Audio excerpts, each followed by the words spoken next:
চাই আছে happy moment for learning চেনেলটোৰ আজিৰ ভিডিঅ'টো। এয়া অসমৰ খ্যাতনামা কৌতুক অভিনেতা মঞ্চত উপবিষ্ট হৈছে। আহক বন্ধুসকল। আজি মঞ্চত উঠিছে তেখেতসকলে জিতেন ডেকা ডাঙৰ। আজি নৱোদয় জাতীয় বিদ্যালয়ৰ এক পবিত্ৰ মুহূৰ্ত। সেইদিনা অলপতে শংকৰদেৱ কলেজৰ এই নৱবৰ্ষৰ অতিথি হৈছিলোঁ শংকৰদেৱ কলেজত, আৰু আজি কমল ডেকা মোৰ ভাতৃসমূহ কমল ডেকাই এখন মানুহ গঢ়া কৰ্মশালা তৈয়াৰ কৰিছে। তেখেতে খুব ডাঙৰ অফিচাৰ, ডাঙৰ ব্যৱসায় কৰিব পাৰিব। তেখেতে কেনেকৈ মানুহ গঢ়িব পাৰে আজি 25 বছৰ হোৱাৰ চেষ্টা কৰিছে। মানুহ গঢ়াৰ কৰ্মশালা ইয়াতকৈ বহুত ধনী ব্যক্তি হ'লহেঁতেন কমল ডেকা। যিমান তেখেতৰ গুণ, যেতিয়াই লগ পাওঁ তেতিয়াই মোক স্কুলৰ কথা কয়। তেখেতৰ প্ৰাণ হৃদয় এই স্কুলখন।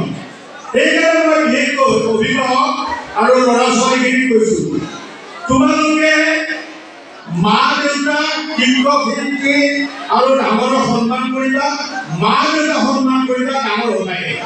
আৰু যদি ভাল মানুহ হ'ব নোৱাৰা তেতিয়া কি হ'ব? মোৰ ভাষাৰে কৈছোঁ, এজন ল'ৰাই BA পাছ কৰিলে 50% নাগল গ'লে ডিফেণ্ডাৰ। মই চিটেক্ট কৰিম, কিয় চিটেক্ট কৰা? মই 50% নাপালোঁ ডিগ্ৰী, মই টেট কৰিব দিব নোৱাৰোঁ, আজি ইমান বছৰ চাকৰিত লাগি আছোঁ, মোৰ চিটেক্ট কৰাৰ বাবে উপায় নাই। বোলে নহয়, তুমি চিটেক্ট কৰিব নোৱাৰা। তোমাৰ মা না অকলে আছে, ধনী আছে, তুমি চিটেক্ট কিয় কৰিবা? তুমি কিয় হাৰি যাবা? তুমি যোৱা চিৰিয়াখানাত, মই কৈ দিম দিয়াব, তোমাক কিবা এটা সাধাৰণ চাকৰি লৈ দিব। এই সাধাৰণ BA পাছ তেওঁ চিৰিয়াখানাত গ'ল, যাই দিয়কক ক'লে, তেওঁ কৈছে মোৰ এইটো চাকৰি নাই, ঠিক আছে এটা কাম কৰা, হৰিণা এটা মাৰা গৈছে, তুমি হৰিণা ড্ৰেছ পিন্ধি অলপ দূৰত নাচি লাগি থাকিবা। হৰিণাটো আহিলে তুমি যাব লাগিব। এই BA পাছে হৰিণা ড্ৰেছ পিন্ধি চিৰিয়াখানাত নাচি আছে। এদিন চাকৰি পোৱাৰ ফুটি ই বাঘৰ গঁড়ালত সোমাল। বাঘটো খাওঁ খাওঁ উঠি ধৰিছে। এতিয়া ই কৈছে, হে প্ৰভু, BA পাছ কৰাৰে দফা। এতিয়া বাঘটো কৈছে, ভয় নাই বন্ধু, ময়ো আমি বাঘ। তোমালোক যদি বাঘ নোহোৱা চিৰিয়াখানাই গতি। তোমালোক ছাত্ৰ অৰ্জুনৰ দৰে হ'ব লাগিব। অৰ্জুন পৃথিৱীৰ শ্ৰেষ্ঠ ছাত্ৰ আৰু শিক্ষা হ'ল পৃথিৱীৰ কৃষ্ণ। অৰ্জুনে কৃষ্ণ কৃষ্ণ সকলো কথা বুজাই দিয়ে, বিমুখ নকৰে। সেইকাৰণে শিক্ষকসকল হ'ব লাগিব কৃষ্ণৰ দৰে আৰু ছাত্ৰ হ'ব লাগিব অৰ্জুনৰ দৰে। তোমালোকৰ ল'ৰা ছোৱালীবিলাকে অকণমান স্কুলত বেয়া পোৱা যে মোক বহুত শাসন কৰে, বহুত কিবা আমি কয়। এই শাসনটোৱে তোমালোকৰ জীৱনত কাম দিব। মোৰ ল'ৰা ডিব্ৰুগড় ইউনিভাৰ্চিটিৰ প্ৰফেচাৰ। মই ৰাতি 9টাৰ পৰা 10টালৈকে শুব নোৱাৰোঁ। ই ডিব্ৰুগড় ইউনিভাৰ্চিটিৰ 6 নম্বৰ হোষ্টেল চুপাৰ। ই হোষ্টেলৰ পৰা আহোঁতে কিমান যে বিচাৰ কৰিব লাগে। ই এতিয়া মোক কয়, দেউতা মই কলেজৰ স্কুলত যিখিনি শাসন পাইছিলোঁ সেইখিনি মই কাম কৰোঁ। কাম পাইছোঁ।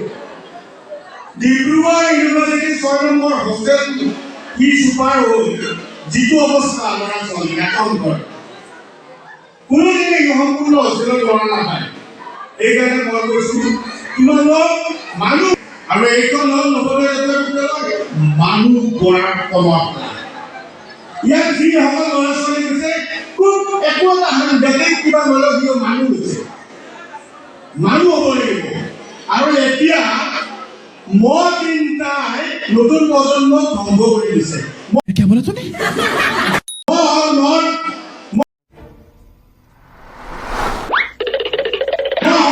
মটৰচাইকেল, মোবাইল, মদে ঘৰ সংসাৰ শেষ কৰি দিছে। মোবাইল, কালি মোক ল'ৰাই ফোন কৰিছে, নাতিটো 6 বছৰ হৈছে, মোবাইলটো নহ'লে ভাত নাখায়। ये तो लेटेस्ट न्यूज़ है। মোবাইলটো যদি জ্ঞান নিদিয়ে ভাত নাখায়। 6 বছৰ মোৰ নাতি কি কাৰবাৰ। সেইকাৰণে অভিভাৱকখিনিক কৈছোঁ, মোবাইলটোৰ সাৱধান হ'ব। মোৰ বছৰ ল'ৰাই কৈছে হোটেলৰ পৰা যে নাতিয়ে ভাত নাখায়। কেনেকুৱা মোবাইল, এই বিদেশী কোম্পানী কোম্পানীবিলাকে কোটি টকা লৈ গৈছে। আমাৰ এডাল আকাশীলতা আছে, গছ এডালত মেৰিয়াই ধৰে, গছডাল ধুনীয়া লাগে, ধুনীয়া পৰিষ্কাৰ, কেইদিনমান পিছত গছডাল মৰি যায়। ঠিক তেনেকৈ মোবাইলে আমাক ধ্বংসৰ ফালে দিছে।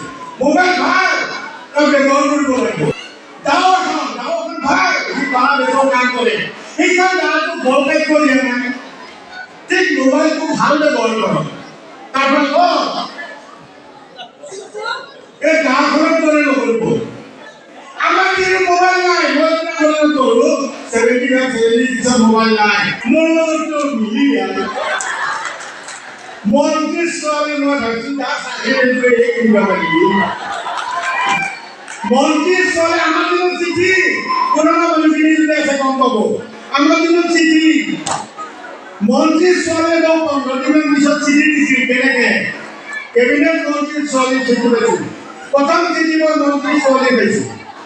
মোক লিখিছিল, মৰমৰ যিটো দাদা, মৰম ল'বা, মোৰ চেৰা চেপেটাটো মই তোমাক কেবিনেট মন্ত্ৰীৰ দৰে ভাল পাম। তুমি মোৰ মনত কেবিনেট মন্ত্ৰীৰ দৰে। আমাৰ পাপাহঁতে হাইকমাণ্ডৰ কথা অমান্য কৰে, তুমি সাধাৰণ বুঢ়া বুঢ়ীৰ কথা অমান্য কৰিব নোৱাৰানে? চাবা কিন্তু পিতৃ ফাণ্ডৰ দৰে মোৰ উভৈনদী পাত্ৰ। মই বেলেগৰ মন কৰি দিওঁ, তুমি বিৰোধীৰ আসনত বহি থাকিব লাগিব। সীমিত কাজেৰে এটি তোমাৰ মন। দিছপুৰৰ পৰা গণেশগুৰিত আহোঁ, গণেশগুৰিৰ এখন হোটেলত মই ভাত খাওঁ। মালিকৰ ছোৱালীজনী মোক এই চালাড দিব আহে, কিবা দিব আহে। মই বোলো এইবোৰ বেয়া নহয়, পইচা খাব লাগিব। হোটেলৰ গণেশগুৰি হোটেলৰ মালিকৰ ছোৱালীটো মোক চিঠি লাগে, মৰমৰ যিটা মৰম ল'বা। মই কি কৰো জানা?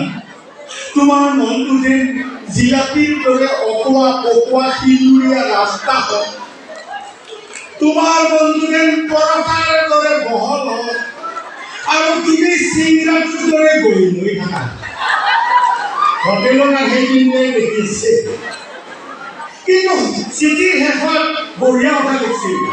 চিঠিৰ শেষত লিখিছিল 31, 32, 33 এই মোৰ চিঠি লেখা প্ৰথম প্ৰেক্টিচ। চেণ্ডেল কিনিবা বাটা, দাড়ি কিনিবা কাটা, জীৱনত ভাল পাবা এটা। कैसी अपमान जनक बातें कर रहा है लड़का, ये अश्लील है ये लोना। God is good বুলি ধৰিলো কলম, I love you বুলি যাচিলো গৰম। গছৰ তলত বহি থাকো তোমাৰ কথা ভাবি, গছৰ পাত সৰি পৰিলে বুটলি লওঁ তুমি বুলি। চিয়াহী নাই কলমত, ভাষা নাই অন্তৰত, তথাপিও চিঠি লিখিছো তোমাৰ মনত।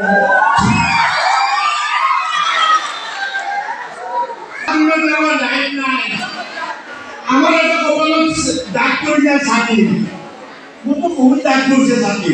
আমি গাঁওখনৰ দুখীয়া মানুহ আছিলোঁ, লেমু কিনিব নোৱাৰে কাম।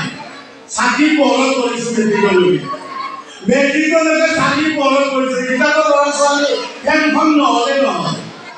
তোমাকতো যিমান সুবিধা পাইছে পুৰণাখিনি ইমান সুবিধা পোৱা নাই।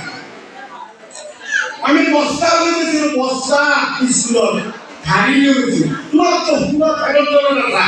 আমি লিখিছিল কি লাও লাগে, ভোল লাগে তালত, চিঠিৰ মাজত কি দিছো লগাই ল'বা বেগত।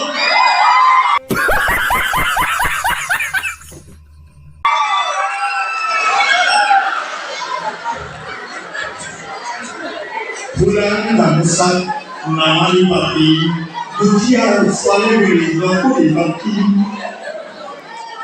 জুন জুলাই যিমানেই গৰম, সিমানেই তোমালৈ মৰম। तो लगा मेरा मजाक। ইটিৰ পিছত নিৰুপমা, ভুল হ'লে কৰিবা ক্ষমা।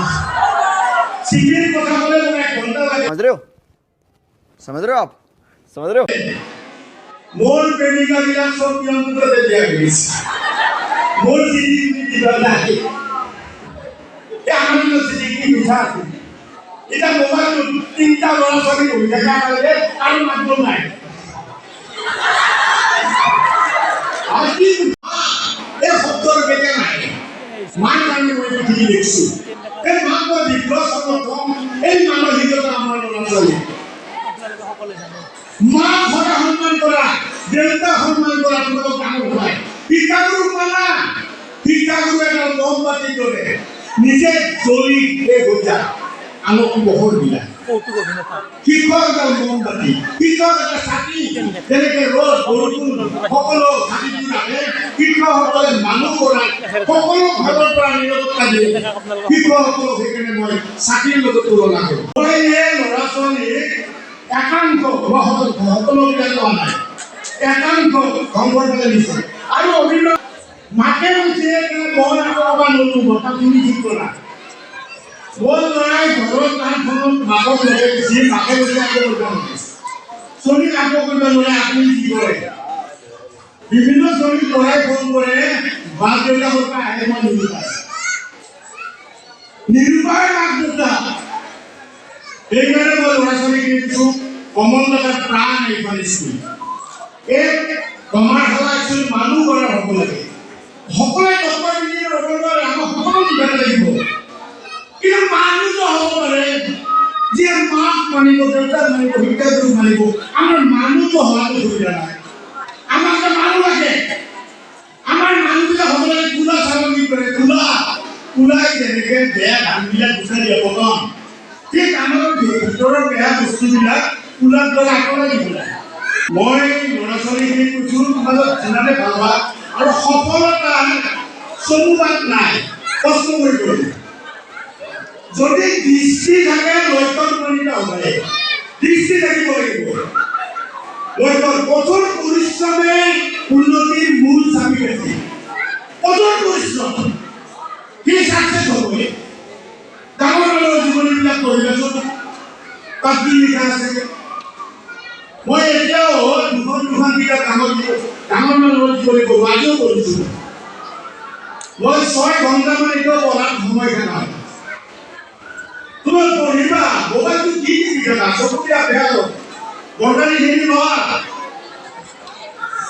চাব আহিছিলোঁ অমলাকে কৈছে লোৱা বহুত দিনৰ পৰা এৰি গৈছে অকল ঔষধ দিয়ক অমলাকে ঔষধৰ কথা চিন্তা কৰিছে হাঁহিটো এটা ঔষধ দেখা আজিকালি প্ৰকৃত শিক্ষায় 4H ওপৰত গুৰুত্ব দিছে 4H প্ৰথমে ধ্যান হাতেৰে পৰিশ্ৰম কৰা মগজুৰে চিন্তা কৰা হাৰ্ট শুদ্ধ অন্তৰেৰে দয়া প্ৰেম মমতা জাগ্ৰত কৰা আৰু সেই সুস্বাস্থ্য ৰখা প্ৰকৃত শিক্ষাই এটা 4H ওপৰত গুৰুত্ব দিছে হাতেৰে পৰিশ্ৰম কৰিব দিছে মগজুৰে চিন্তা কৰিব দিছে আৰ শুদ্ধ অন্তৰেৰ প্ৰেম দয়া অনুভূতি জাগ্ৰত কৰবে যাৰ সুস্বাস্থ্য লাগিব আজিকালি ল'ৰা ছোৱালী মই দেখা পাওঁ পিছৰ পৰা আহে মমো খাই পেটুলে মাকে ভাত খাব লাগিব নোৱাৰে কোন ভক্তাই এই মমো দশা খাই গেল সেইকাৰণে কৈছোঁ তোমালোক ভাল হোৱা মা দেউতাই ভাল পাব আৰু শিক্ষাগুৰু হ'ব কেনেকুৱা মানুহ চাওক তেওঁলোকে মই পঢ়া চলিকেইটা দিছি সেইটো আনন্দ কৰে দিছি কিমান লাভবিলাকো খাব নাটক শিক্ষকবিলাকৰ আনন্দটো মোৰ পঢ়া ল'ৰাটোৱে এইবাৰ এছপি কিমান আনন্দ পায় সেইকাৰণে তোমালোকে শিক্ষাগুৰু খুব মানিবা শিক্ষাগুৰু যিসকলে মানে তেওঁ কোনোদিনে বিফল নহয় শেষত মই নৱোদয় জাতীয় বিদ্যালয় উন্নতি কামনা কৰিছোঁ জয়তু নৱোদয় বিদ্যালয় জয়তু নৱোদয় জাতীয় বিদ্যালয় বন্ধুসকল আজি হাস্যৰসৰ এই ভিডিঅ'টো ইমানতে সামৰিলোঁ আপোনালোকক লগ পাই আছোঁ পৰৱৰ্তী ব্লগত ৰূপালী জয়ন্তী উৎসৱৰ সৈতে